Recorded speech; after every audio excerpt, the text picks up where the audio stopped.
The white moonlight figure suffered from kidney failure, and Victor was determined to undergo tissue matching to donate a kidney for her.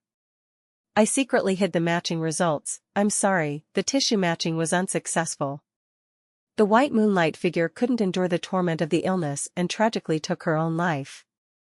After we married, the first thing Victor did was poison my water, damaging my kidneys, taking my life, and harming my entire family. Sophia, this life is what you owe her. When I opened my eyes again, I happened to be reborn on the day the matching results came out. I sincerely handed the matching report to him with both hands. Victor, the affection between you and Iris has moved heaven and earth and is truly commendable. Donate a kidney to Iris. I died before I turned 30. There was no accident, no illness, it was Victor who didn't want me to live. He slowly added poison to the water I drank, day after day, year after year, the poison gradually corroding my kidneys. I lay in the hospital bed, blood seeping from my mouth, dripping onto the white sheets, forming blossom after blossom of death's flowers. But Victor still thought my death wasn't quick enough. He stomped on my oxygen supply tube, trying to prevent any oxygen from entering my body. I was suffocating, struggling for breath. I opened my mouth wide and asked unwillingly, why? My father was a founding member of the Harrington Group, and we grew up together since childhood. Throughout all these years since we fell in love, my parents have cared for him meticulously in daily life, and supported and lifted him step by step in his career. Even after his father passed away from illness and he took the position of chairman of Harrington Group, they continued to follow his lead, preventing other dissatisfied senior members from causing any trouble. But after he firmly secured his position as chairman, he set a trap to remove my father from the board of directors. When my father went to confront him, he died in his office, yet the autopsy report claimed it was a sudden cerebral hemorrhage. My mother was so deeply shocked that she couldn't accept the reality and went insane, eventually being sent to a mental hospital. Misfortune never comes alone, as my brother was also falsely accused by him of job embezzlement and ended up in prison. I am your wife. Why would you want to harm me? My eyes were wide open, fixed intently on him. Tears fell from Victor's eyes, drop by drop, landing beside my pillow. I could even hear the plop, plop sounds. I was the one terminally ill, yet it seemed as if he were the one about to die. It's you killed Iris, he shouted with a menacing roar, as though he wanted to tear me apart and swallow me whole. Iris? Victor's first love, his white moonlight. I hadn't heard that name in years. Since her death, Victor had never mentioned her name again. I thought he had forgotten, yet he had always kept her in his heart. You concealed the matching results, which led her to despair and suicide. I wanted to laugh, but my throat rasped like a broken bellows, sounding unbearably unpleasant. I never wanted him to become a wreck, yet in the end, he saw me as a murderer, blaming me for Iris's death. Victor, I truly regret covering this up for you. A mouthful of blood gushed from my mouth, splashing all over Victor's face. It was the last scene I witnessed in this world. Sophia, what's wrong? Why do you look so pale? The metallic taste in my mouth had vanished, and the excruciating pain in my body was gone. Even breathing has become easier, and my vision has cleared up. Everything before my eyes is pure white, with people coming and going. I have been reborn. Heaven may have taken pity on me, giving me another chance at life. Not only have I been reborn, I've also returned to the day when the results of Victor and Iris's matching came out. At that time, my brother had just returned from studying abroad with his medical doctorate, and my parents were still healthy and safe. I also hadn't yet married Victor. Have you heard? Yesterday, Victor had a falling out with his parents over his first love. He insisted on breaking up with Sophia and spent the entire night with Iris. A few nurses nearby were chattering away with gossip, not bothering to hide it at all, as if they were afraid I wouldn't hear. My best friend wanted to step up and confront them on my behalf. I stopped her. Victor didn't just clash with his parents over breaking up with me. During a business trip, Victor ran into his first love, his white moonlight, whom he hadn't seen in years. Old feelings quickly rekindled between them, and their emotions got the better of them. Over the years, the beloved one has not had an easy life. Not only has she been overworked, but she also developed kidney failure, and now relies on medication to prolong her life day by day. Memories of past affection resurfaced before Victor's eyes, his heart aching with pity. He brought her back home, not only decided to break up with me but also insisted on undergoing compatibility testing to donate a kidney to her. He has been arguing with his parents for several days now. What a scumbag. He really doesn't know what's good for him, insisting on being with someone who doesn't have long to live anyway. Men like that aren't worth keeping. My best friend spoke up indignantly on my behalf. I held her hand and smiled at her gratefully. I naturally understood that she was upset for my sake. Early this morning, I woke up in my own room. In just a few hours, I had sorted out my past and present life. Sophia, that scumbag is here. My best friend shook my hand to remind me. I looked over and saw Victor walking toward us, dressed in a tailored gray casual suit, accompanied by a group of doctors and nurses. Victor and I have known each other since childhood, and our bond has always been strong. When we were kids, if any boy bullied me, he would charge in without hesitation and give them a good beating on my behalf. And without exception, I would always cover up for the reckless things he did. Just as everyone believed that Victor loved me the most, he brought back his girlfriend. But this relationship faced strong opposition from Victor's family and ended fruitlessly. The girl left in shame and anger. Afterward, he confessed his feelings to me, and everyone around us congratulated us, thinking I would become Victor's wife. Now, however, Victor has brought his first love back once again.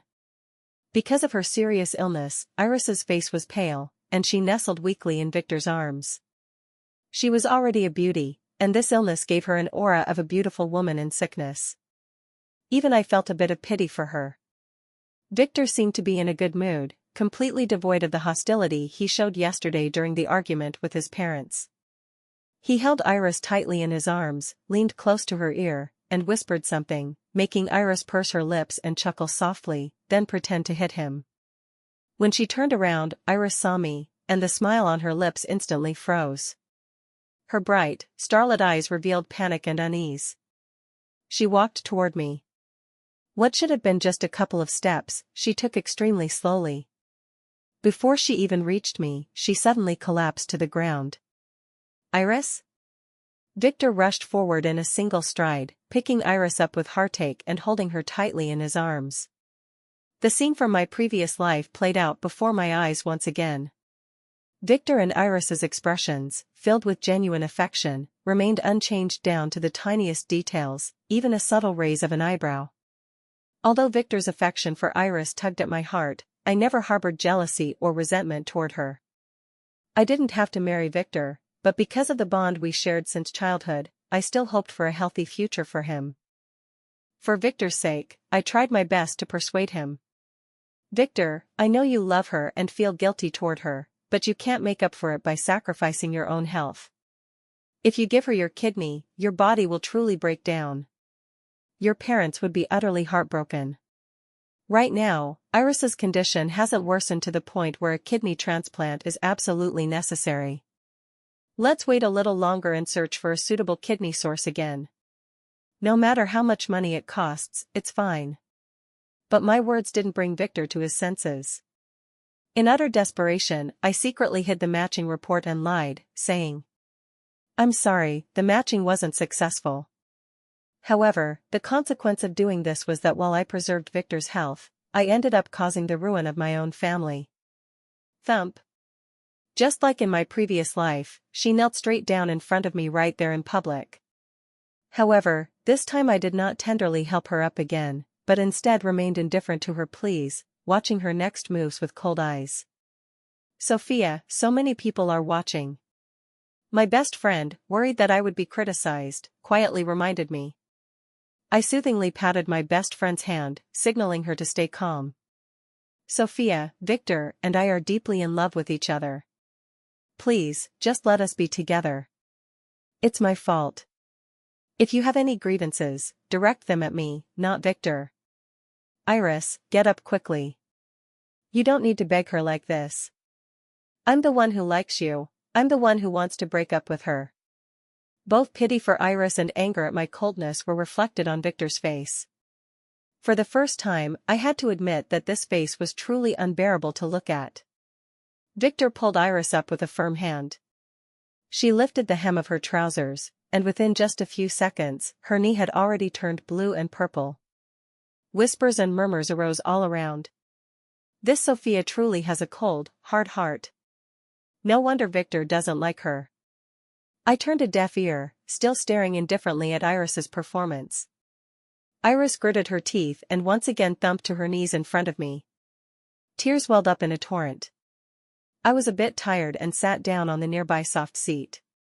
I wanted to see how far Iris could take this performance. I missed it in my past life, but this time I had to watch closely. This was nothing but a play directed and performed by Iris herself. Until I woke up in this life, I still held some regret over Iris's suicide in the previous one. But just an hour ago, I came to the hospital ahead of time to get the matching results for Victor and Iris, and I happened to overhear a conversation between Iris and a doctor. The doctor was tall and slender, facing away from me, so I couldn't see their face. I only heard Iris pleading. Please, help me. Could you help me one more time? You absolutely cannot let them know that I'm not sick, or all my previous efforts will be wasted. I have no other choice. Victor's family simply doesn't approve of our marriage. If I hadn't used some tricks to engineer a chance encounter and make Victor feel guilty toward me, there's no way I could have married him. I really don't want to go back to the days of being poor and having no money. My only wish in life is to become a wealthy socialite, so that everyone who once looked down on me will finally see me in a different light. Please, just help me one more time. I never expected that a girl who appears so innocent on the surface could have such meticulous thoughts and such deep cunning. She's been playing us all like fools. It's a shame she didn't become an actress, she's truly Oscar-worthy. What is it about Iris that made Victor so unable to forget her, even to the point of turning against his own parents? I was present when Victor brought Iris back to the Victor family home. Since I was little, you've always told me what I can't do and what I shouldn't do, but you've never once asked me what I truly want. You're always telling me to be rational, to look at problems from all angles, and to come up with practical solutions. But I'm a person, not a machine. I have feelings. Only Iris doesn't force me to do things I don't want to do, and she never lectures me with long-winded arguments. With her, I can do things exactly as I wish. With her, I finally understand what freedom, happiness, and ease truly mean. I have seriously pondered these words Victor said. From the moment he was born, Victor was destined to become the successor of the Harrington Group. So from a young age, his education and training were extremely strict, making it difficult for him to be easily tempted by external distractions. As the successor of Harrington Group, his every word and action represent Harrington Group. Sometimes, he has to conceal his emotions and wear a mask. But has he ever considered that the way Iris behaves in front of him might also be another mask? Because there is an intent, one must cater to the preferences. Once the objective is achieved, this mask must be torn off and replaced with another. Sophia, don't you go too far, Victor finally couldn't take it anymore and shouted loudly. Iris looked at me with tear-stained cheeks, choking back sobs. Sophia, please just let me have Victor. I truly can't live without Victor. Whispers began to ripple through the crowd once more. The weak always garner more sympathy. Even though I'm the one who was hurt, the one whose relationship was torn apart. In the end, it's me who seems to be in the wrong. I have somehow become the villain who stands in the way of someone else's love. I remained silent, sitting there playing on my phone. I wanted to see just how far Iris would go. Suddenly, Iris rushed toward the windowsill, intending to jump to her death. Chaos ensued around us, as everyone rushed to stop her. At that moment, I was truly a bit shocked. After holding Iris in his arms and comforting her for a while, Victor stormed toward me. My phone was snatched from my hand. Bang! Victor smashed my phone onto the ground, shattering it into pieces. Sophia, we grew up together, and in my heart, you've always been a considerate and kind girl. I've always treated you like my own sister. But I never expected you to be so cold-hearted and malicious. Victor's words chilled my heart in an instant. Sister? How laughable. Our relationship has been so cleanly severed by just these two words. Does this count as a complete breakup? I examined Iris, who looked half dead. In my previous life, after I announced the matching results for Victor and Iris, Iris ended her own life that very day. She jumped from the upstairs, blood and brain matter splattered all over the ground. At the time, it was rumored that Iris took her own life because she couldn't bear the suffering of her illness any longer in despair. After Iris's death, Victor remained silent for a long while. I thought he would become despondent because he couldn't accept reality, but I never expected he would propose to me the next day. I thought Victor's feelings for Iris were just like that. Men have always been fickle. Looking back now, his eagerness to marry me was simply to quickly kill me and avenge his beloved woman. It was me who insisted on marrying no one but Iris. If you're angry, you can vent it on me. Why push so hard and make things difficult for Iris? I really don't want to argue with Victor here. Is my uncle upstairs? Victor froze. What do you want to do? This hospital is a private institution backed by the Harrington Group, and today marks its 20th anniversary. Not only is Victor's father at the hospital, but I suspect many of the Harrington Group's top executives are as well, including my own father. I immediately stood up and headed upstairs. Victor blocked my path. I'm telling you, it's useless to go plead with my father. I am determined to marry Iris, and nothing can change my mind. I sneered coldly, Victor, you will definitely get what you wish for. Perhaps because my smile was too sinister, Victor swallowed his unfinished words and froze in place. I pushed open the door and entered. The conference room was quiet and solemn. Due to my sudden intrusion, all the executives turned their gaze toward me. My father's face also showed a trace of displeasure. He stood up and scolded me, Sophia, you are too immature. Victor's father smiled and gestured for my father to take a seat. He has always treated me with kindness. Sophia, what's wrong? Why are you in such a hurry? I bowed deeply to him. Uncle, you once said that 500 glances in a past life are exchanged for just one passing encounter in this life. Victor and Iris are deeply in love, sharing mutual affection that touches the heavens, truly worthy of admiration and praise. I truly cannot bear to see it. I beg Uncle to consent to my breakup with Victor, so that the bond between them can be fulfilled. I turned to face Victor once again, taking out that test report and presenting it to him with both hands. Victor, congratulations, the match was successful. Go ahead and donate a kidney to Iris. The compatibility test was something Victor secretly had done behind everyone's back. Victor's father had absolutely no idea. Victor's father picked up the teacup from the table and hurled it at Victor. The teacup flew past Victor's forehead, leaving behind a bloody mark. You ungrateful brat, who told you to go for a compatibility test without permission? In less than half a day, the news Harrington Group CEO Victor's deep affection for his first love leads to successful matching. Fiancée Sophia angrily breaks up, swept across the entire internet like a tidal wave. Victor's intention to break up with me for his first love had already caused a massive uproar. Now, with me taking the initiative to end the relationship, coupled with the bombshell news of Victor's successful matching for his first love, it has pushed public opinion to its peak. Online, there are those who praise Victor for his loyalty and selflessness in saving someone. There are also those who fiercely criticize Victor and Iris for their shameless affair. There were also those who berated me, knowing full well that Victor had a white moonlight, yet still stubbornly marrying him, only to end up with nothing. Some even bring their partners to the hospital to check if their kidney organs match. How can you be so willful? Dad glared at me, his beard bristling with anger. I retorted, this is my marriage, why can't I talk about breaking up? Do you think this is just your marriage? Do you realize your marriage concerns both our family and Victor's family? I smiled helplessly and said, Dad, are you saying I'm just a tool for you to maintain relationships? Hearing my question, Dad softened his tone. That's not what I meant. You openly revealed the matching results. How do you think that makes Victor feel? And what does it say about our family? Tomorrow, you'll come with me to Victor's house to apologize. I won't go. I refused. Dad didn't see how Victor and Iris publicly humiliated and pressured me. If Dad is afraid of offending the Victor family, then go yourself. You.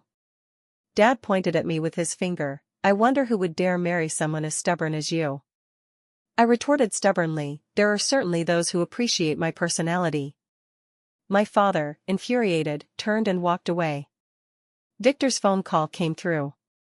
Sophia, did you deliberately reveal the matching results in front of so many people?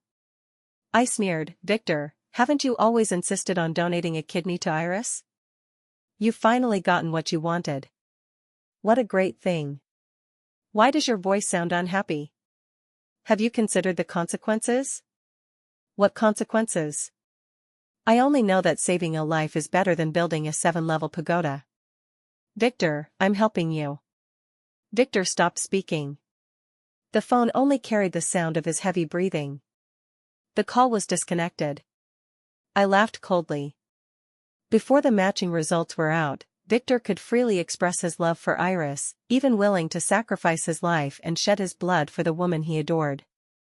But once the matching results were announced, that settled the matter, leaving Victor with no way to back down. Even if it meant cutting off a piece of flesh from his own body, anyone would hesitate. Thinking back to my previous life, when I concealed the matching results and faced Victor's ruthless retaliation, my hatred chills me to the bone. Hypocrite. Suddenly, another call came in. There was no note saved, but that number was already deeply engraved in my mind. In the cafe. The man opposite gracefully lifted his coffee for a small sip. Seeing me just sitting upright, he gently parted his thin lips. Does the coffee not suit Sophia's taste?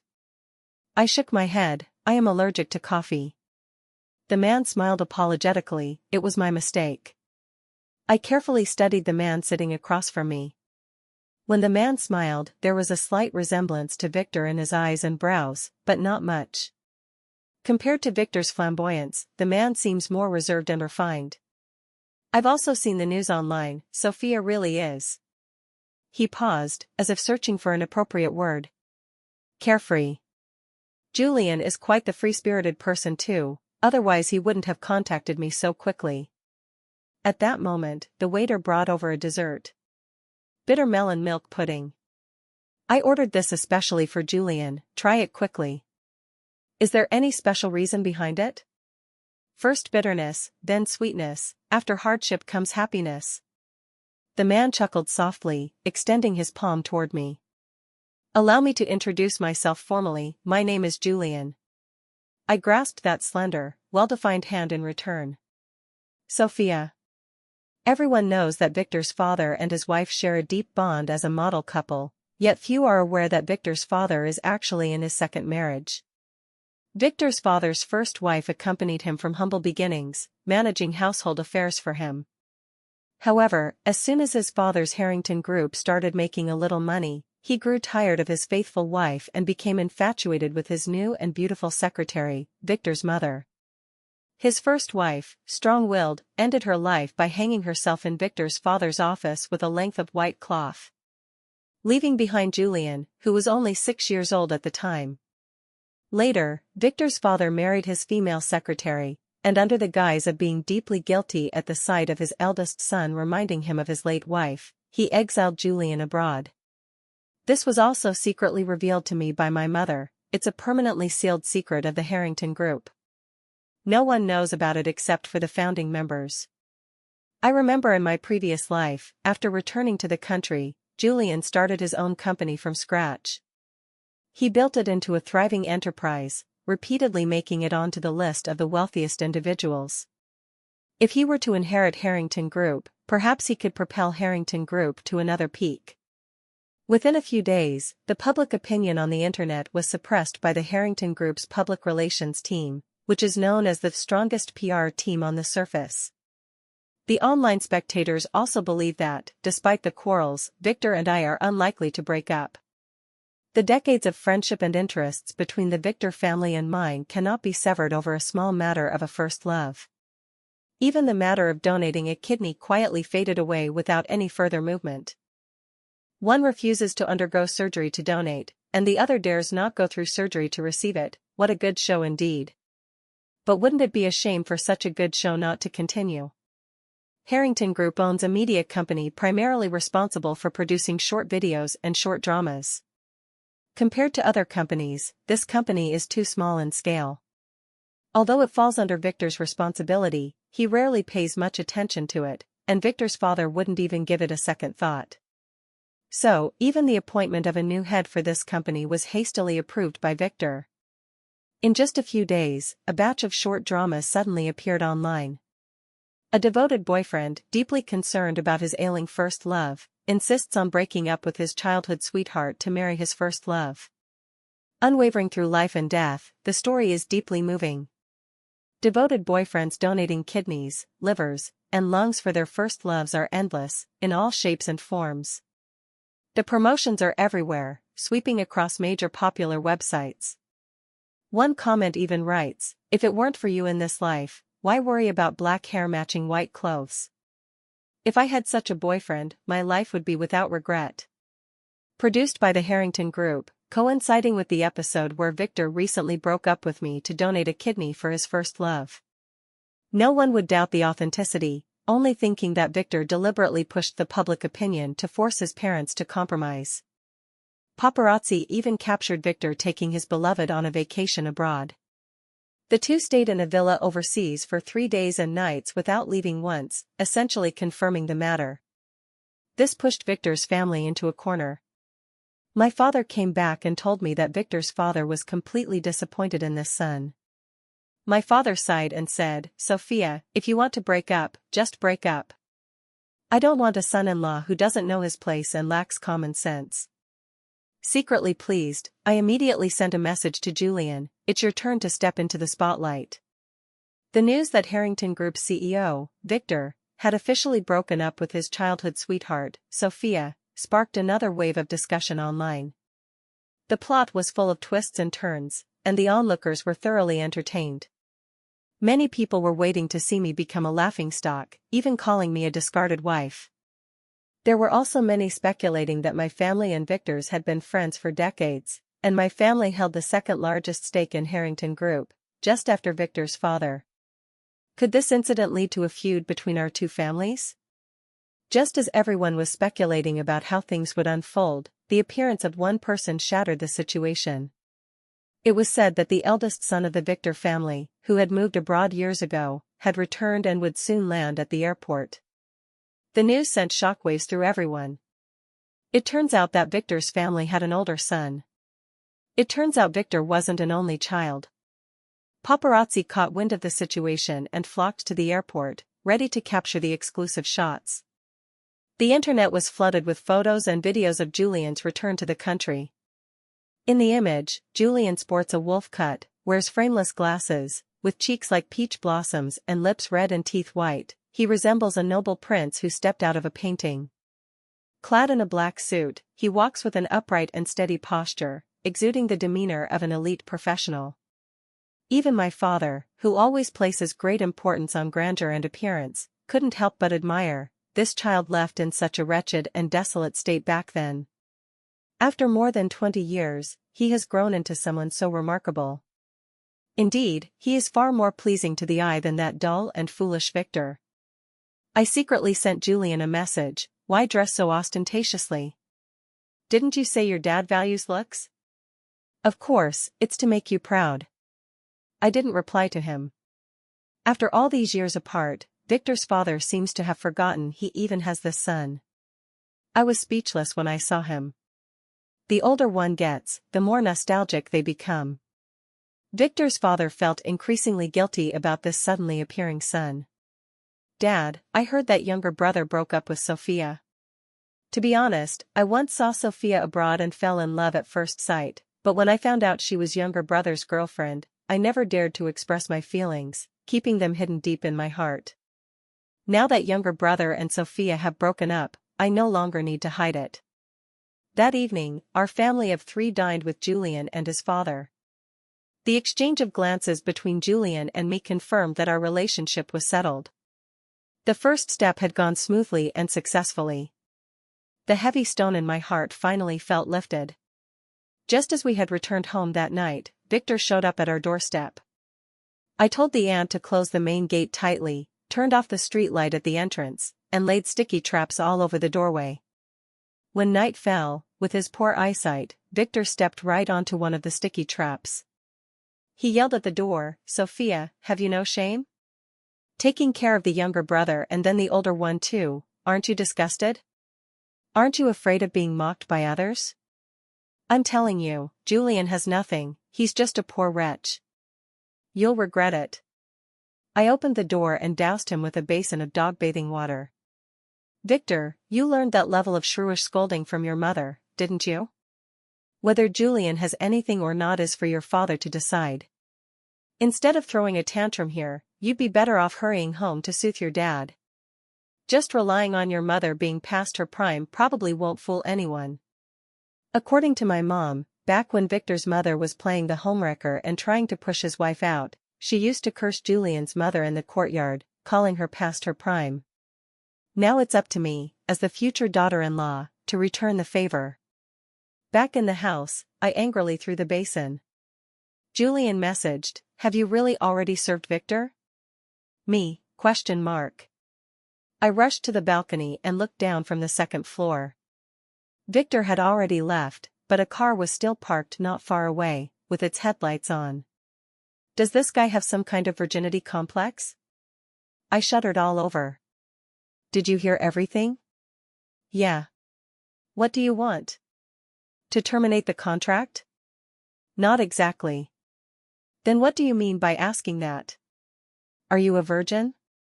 Julian kept showing typing. Over there, but not a single word came through for a long while. No way. I was astonished. A man in his 30s must have at least been in a relationship once, right? Are you really a virgin? After a long while, he finally replied, "I don't mind, I'm just genuinely curious." I'm curious too. How about you come up, we try it out, and I'll see if you're still a virgin. Julian didn't respond again. The car downstairs just drove away. For a lasting partnership, first put your partner's mind at ease.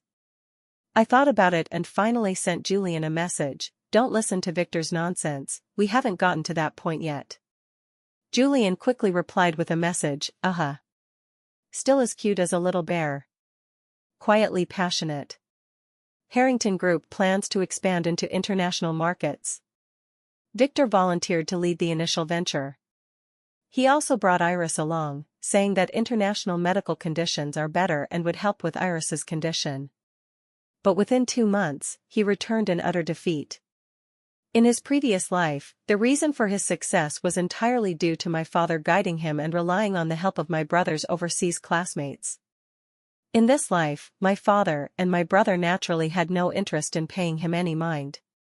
The entire tens of billions in investments were all lost. Meanwhile, Julian took over an investment company under the Harrington Group that was on the verge of bankruptcy. In just 2 short months, he managed to revive the company from the brink of collapse, even earning a modest profit. With Julian around as the big brother, it only made Victor appear even more incompetent. Victor's father was furious, berating him for his lack of progress, and other senior executives gradually grew disappointed in him. With the groundwork laid, it was time to expose Iris. I really want to see Victor's reaction when he finds out that Iris isn't sick and has been deceiving him all along. Unfortunately, before I could take action, Iris exposed herself. Victor, having been suppressed by Julian continuously and looked down upon by his father, was deeply frustrated. He hadn't visited Iris in a long time. Feeling restless in the villa, Iris sneaked out on her own to look for Victor.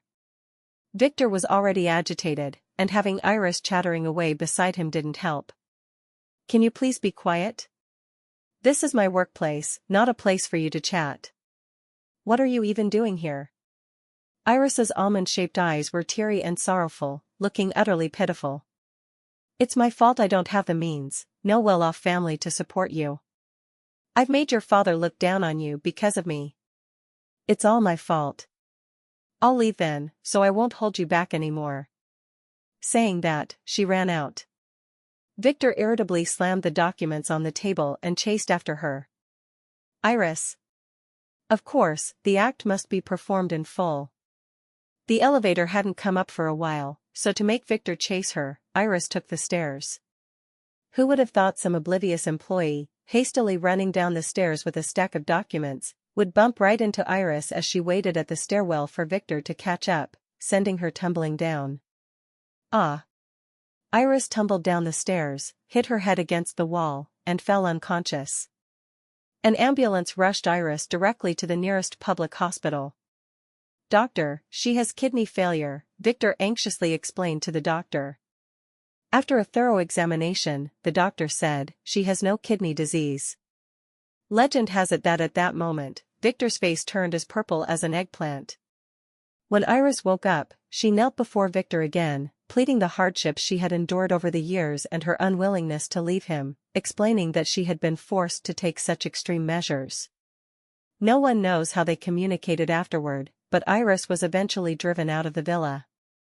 I remember, in my previous life, Victor said to me before I died, my feelings for Iris run deep, and I would willingly trade years of my life just to ensure her health and longevity. Yet, you are the one who pushed her to her death. Now it's good. He doesn't have to shorten his lifespan, and Iris can also live long, yet he isn't happy. Not long after, Victor officially announced his breakup with Iris on social media. A new wave of discussions erupted online. Some people joked, the juicy news from Harrington Group these days tastes better than celebrity gossip, both sweet and sour. That same day, Julian sent me a message, my dad is in the hospital. After visiting Gregory, Julian and I had just come out of the ward when we saw Victor walking toward us from a distance, looking crestfallen. I don't know what kind of wind had gotten into Julian, or which evil spirit he had been possessed by. Suddenly, he pulled me into his arms and kissed my lips fiercely. I was stunned for quite a while before I remembered to struggle. But my hands and feet were trapped by him, and there was simply no way to resist. Fortunately, Julian didn't hold me for too long before letting go. Just as I was about to speak, Julian bit down hard on my neck, leaving a clear imprint of his teeth. I let out a pained hiss.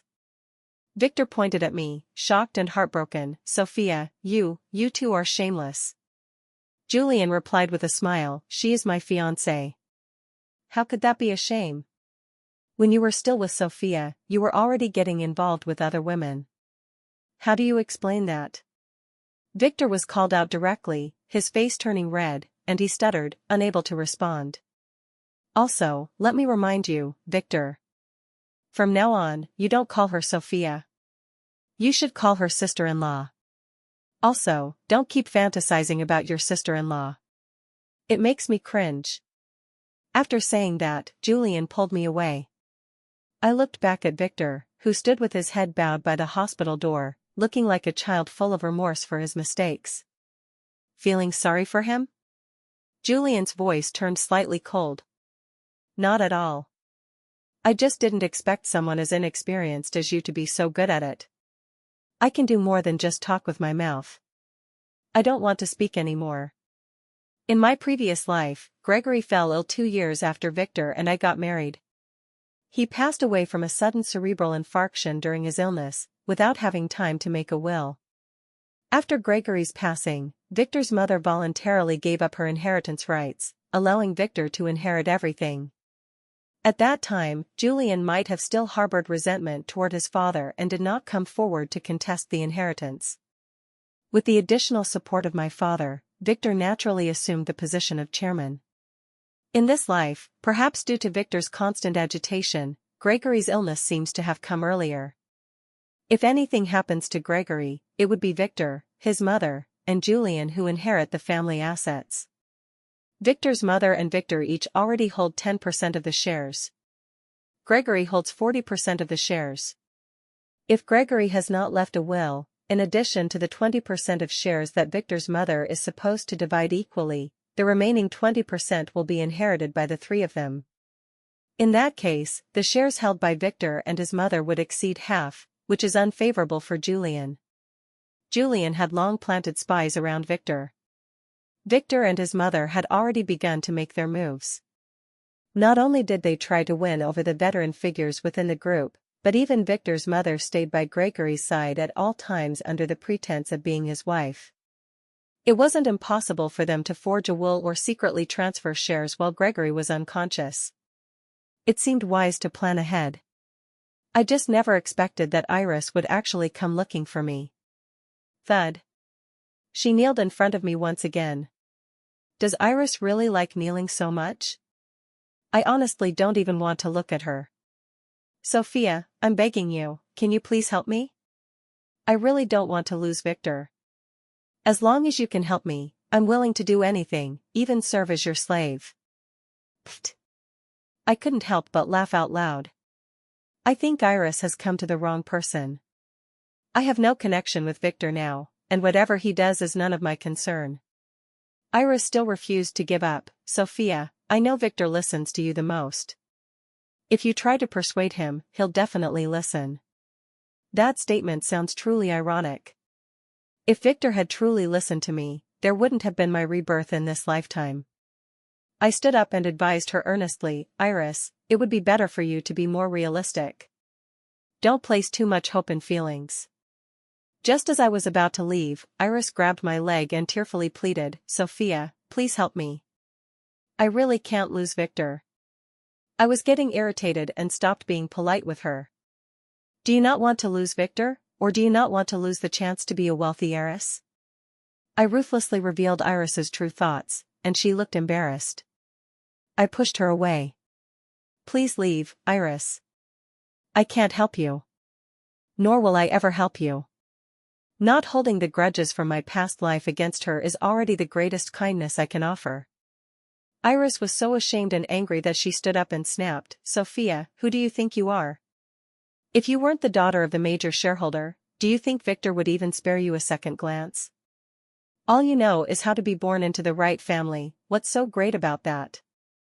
Let me tell you, someone like you, an heir with no job, only knows how to spend money, is nothing but a useless parasite, destined to just coast through life. Smack. I slapped her across the face. If you've lost your senses, I don't mind helping you snap back to reality. Iris stared at me in disbelief. You hit me? I sneered. You've already knelt for me, what's one slap? You bitch. Iris lunged at me to fight, but was held back by the servants at home. How dare you cause a scene in my house?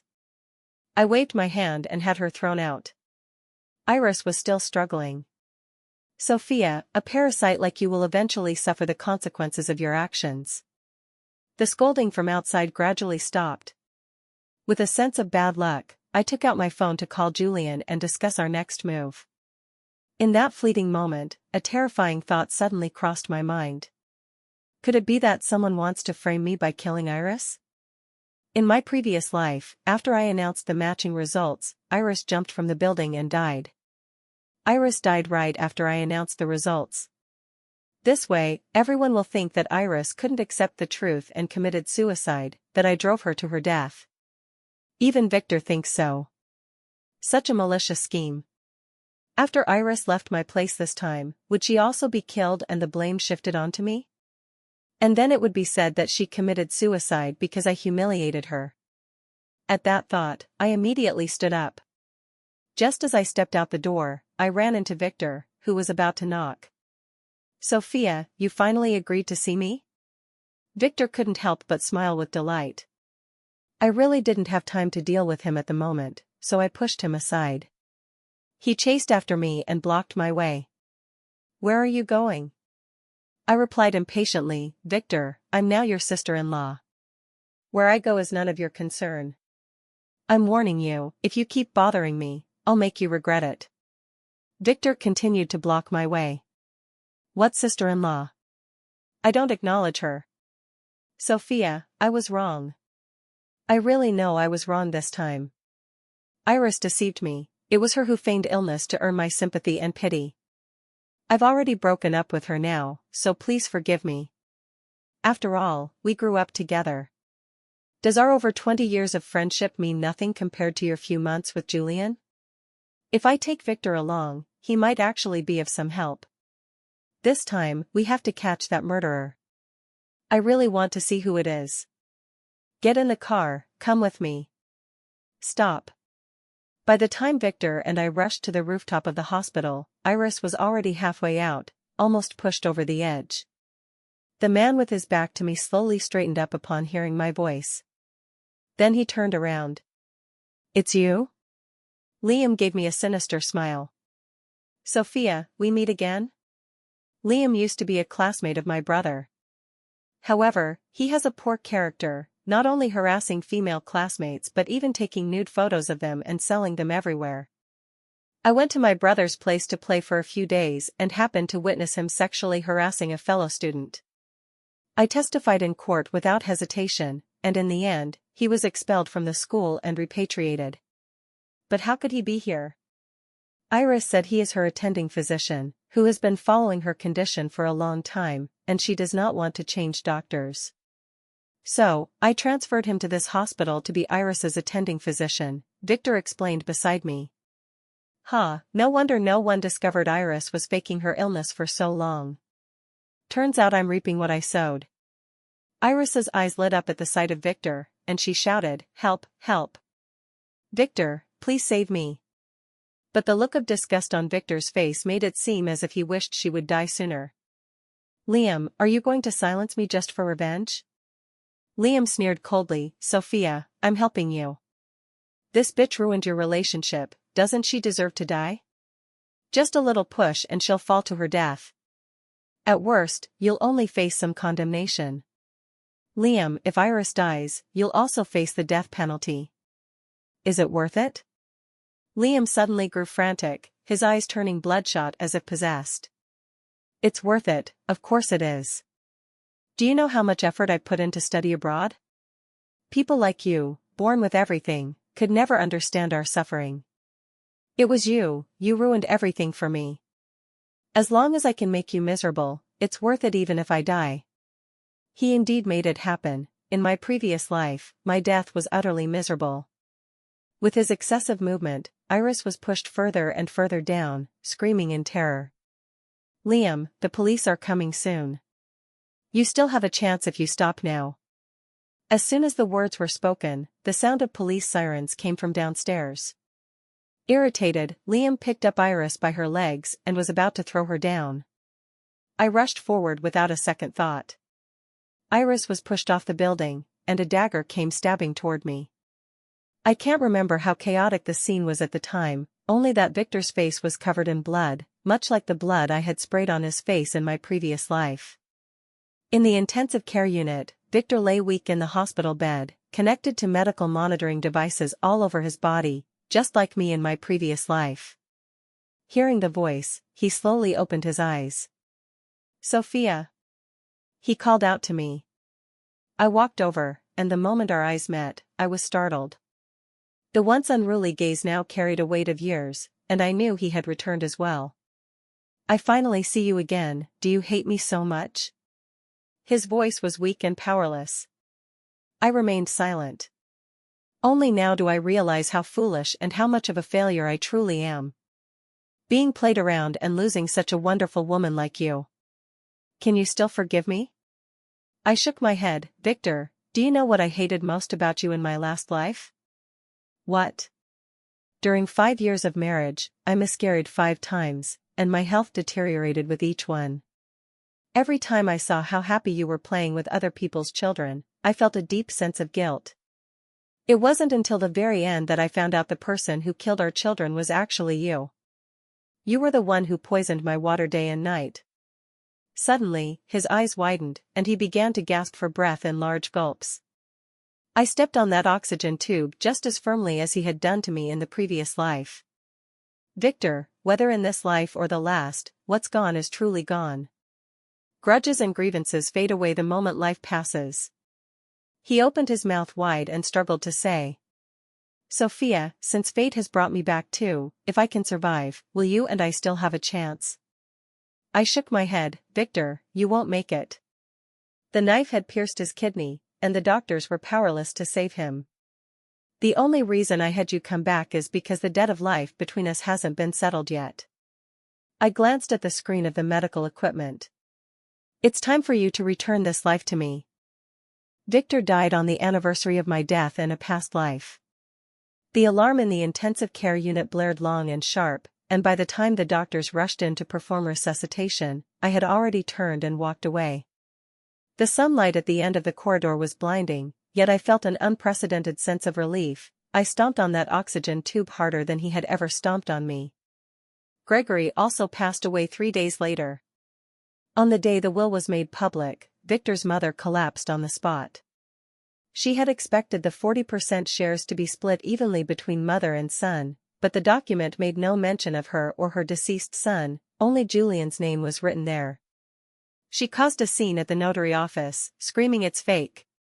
It must be fake, as security guards dragged her out, her voice piercing the air as if trying to tear it apart. Later, she truly went mad. It wasn't just a matter of being sent to a psychiatric hospital. Julian sent her directly to the most remote and dilapidated one, citing conserving medical resources as the reason.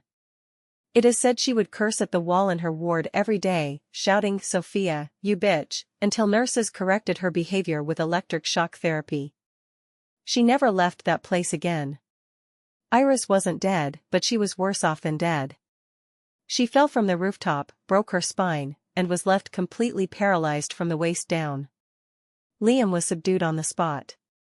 During police interrogation, in an attempt to reduce his sentence, he spilled all of Iris's tricks over the years, forging medical records, bribing doctors, planning chance encounters, even deliberately staging acts at the stairwell to gain sympathy.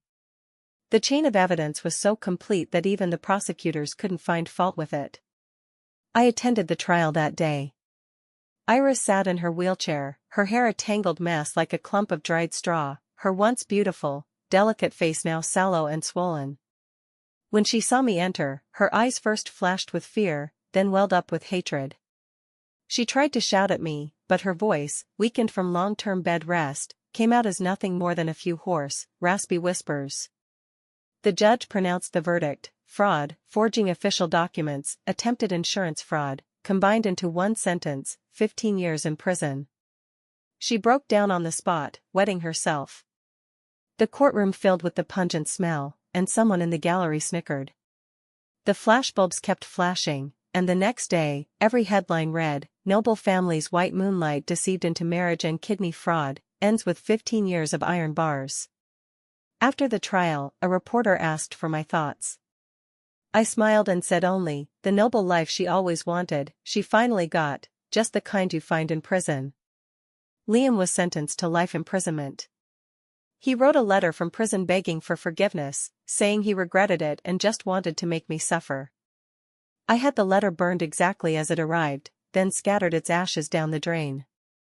The Harrington Group entered a whole new chapter under Julian's leadership. He restructured and diluted the 10% stake that originally belonged to Victor and his mother, then bought back some shares on the secondary market. Now he holds over 60% of the shares, completely unshakable. The company's market value quadrupled in 3 years. On the day he made it to the top 50 of the global rich list, he took me to the celebration banquet, where everyone stood and applauded. I was wearing a custom-made gown, with the 128-carat pink diamond dawns light around my neck, dazzling all the women in the room with envy. Someone quietly asked Julian, "Julian, isn't your wife being a bit too flashy?" He lowered his head and kissed my fingertips, speaking softly yet clearly enough for everyone to hear. "All the hardships she's endured in her life, I want her to reclaim with 10 times the brilliance."